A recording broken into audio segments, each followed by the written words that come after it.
ॐ ह्रीं श्रीं क्लीं श्रीं कुबेराय अष्टलक्ष्मी मम गृहे धनं पुरय पुरय नमः।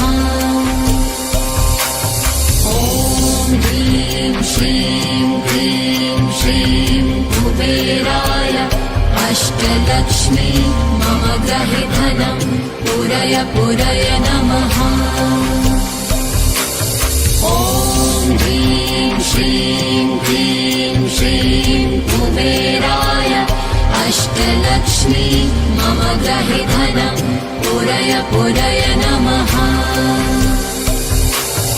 ॐ ह्रीं श्रीं क्लीं श्रीं कुबेराय अष्टलक्ष्मी मम गृहे धनं पुरय पुरय नमः।